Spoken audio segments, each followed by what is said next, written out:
네, 이 미세 플라스틱을 취재해온 박소연 기자와 함께 좀 더 자세히 알아보겠습니다. 박소연 기자, 그동안 미세 플라스틱이 이제 바다에서 주로 나와서 논란이 됐는데 이게 우리가 마시는 수돗물에도 있다는 거 아니겠습니까? 그럼 먼저 이 미세 플라스틱이 뭔지부터 좀 설명을 해주실까요? 네, 학술적 정의로는 5mm 이하의 작은 플라스틱을 미세 플라스틱이라고 합니다. 네. 하지만 실제로 문제가 되는 이 미세 플라스틱은 이보다 더 작아서요. 마이크로미터급으로요. 현미경으로 봐야 보일 정도로 굉장히 작습니다. 네. 우리 주변 생활용품에서도 이 쉽게 미세 플라스틱을 찾아볼 수 있습니다. 뒤를 보시면요. 세정력을 높이기 위해 치약이랑 세안제 등에 쓰이는 이 작은 알갱이가 바로 이 미세 플라스틱입니다. 또한 타이어와 그리고 부표 등 큰 플라스틱이 잘게 쪼개져 미세 플라스틱이 되기도 합니다. 네, 이제 플라스틱에는 환경 호르몬 같은 각종 화학 물질이 들어가 있는데 이게 크기가 작다고 해서 안전하다 이렇게 말할 수는 없는 거 아니겠습니까? 네, 그렇습니다. 이 미세 플라스틱에 노출된 생물의 성장이 둔화되거나 남성 호르몬 수치가 급격히 떨어진다는 보고가 잇따라 발표되고 있습니다. 네. 영상을 함께 보실까요? 이렇게 둥둥 떠다니는 초록색 알갱이가 바로 미세 플라스틱입니다. 네. 그런데 물벼룩의 안 속에는 이미 초록색으로 변해 있습니다.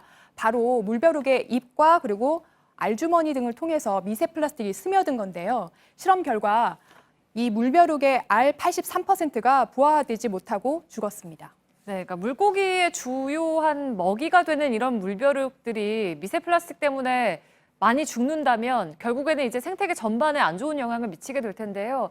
인체에 대한 뭐 독성 이런 것에 대한 연구는 없습니까?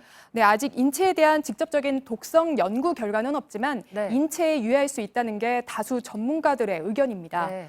미세 플라스틱을 만들 때 쓰이는 이 비스페놀 A가 바로 환경 호르몬으로 성기능 장애 등을 유발한다고 알려져 있습니다. 또 미세 플라스틱에는 다른 유해 물질이 쉽게 달라붙는 성질이 있는데요. 본연의 독성뿐만 아니라 유해 물질을 체내에 전달하는 역할을 하는 것 아니냐 이런 우려도 나오고 있습니다. 네, 그러니까 이렇게 이제 계속해서 안 좋은 유해성들이 이제 보고가 되고 있으면 아무리 우리나라에서 검출된 그 미세 플라스틱의 양이 좀 적다고 해도 다른 나라보다 적다고 해도 좀 안심하기는 이르다고 할 수가 있지 않겠습니까? 네, 맞습니다. 앞에서도 말씀드렸지만 미세 플라스틱의 유해성 연구는 아직 초기 단계에 있습니다. 네. 그래서 사람 몸에 어느 정도까지 들어와도 견딜 수 있는지, 바꿔 말하면 어떤 수준을 넘으면 위험한지 아직은 정확한 연구 결과가 없습니다. 때문에 외국에 비해 적게 나왔다고 안전하다는 환경부의 주장은 논리적으로 비약으로 보입니다.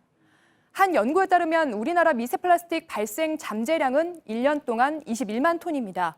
노르웨이보다 25배, 스웨덴보다 10배가량 많습니다. 발생량이 많다면 인체에 들어올 가능성도 높아지겠죠. 대책이 필요한 시점입니다. 네, 박소연 기자와 함께 알아봤습니다.